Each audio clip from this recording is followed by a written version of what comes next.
Kaspar, kāda sajūta ir atgriezties izlases kandidāta sastāvā un kāds skaties uz šo spēli, kas būs Ķīnā? Protams, patīkam.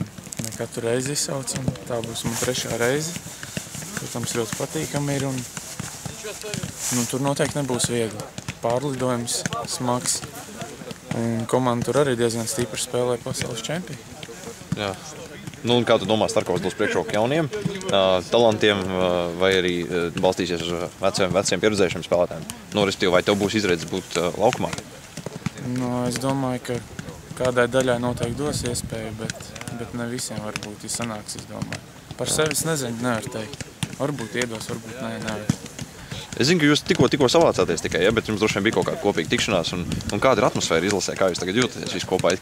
Daudz jauno, laikam visi uztraukušies, ne? Jeb nav tas uztraukums? Iepriekšējais reizes, kad es biju, kad bija vēl, var teikt, tie, kas vecie pārsvarā, tad bija tāda visi vairāk kopā, bet tā kā vairāk visi atsevišķi. Atsevišķi, ja? Katrs ar savu tā, nav tas bišķiņ savādāk.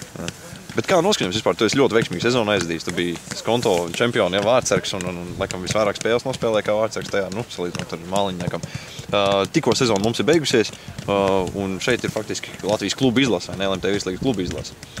Vai šis ir veiksmīgākais brīdis, kad spēlēt, un vai tas būs atslēga mums uzvarē? Tas, ka mums tikko sezona beigusies, viss tā riktīgi iespēlējušies. Man liekas, ka tieši otrādāk varētu būt. Jo sezona beidzās ir visiem liels nogurums uzkrājies varētu būt. Bet, mikrotraumas kaut kāds, jā. Varbūt arī kādam mikrotraumas arī, jā.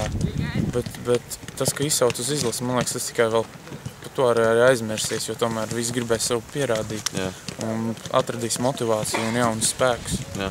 Es domāju, ka nekāds nogurums nepatraucēs, jo tomēr tā ir izlase. Ne katru reizi izsauc uz viņu. Jā, tu esi skatījies kādas Ķīnas spēles iepriekš, es kaut ko redzējis no viņiem. Tu zini, kāds spēlētājs? Pasaules čempionātā skatījos, jā, bet tā atsevišķi spēlētājs nevar pateikt. Bet tehniska komanda, labi tur bumba, laba komanda. Jā, skaidrs. Paldies. Paldies.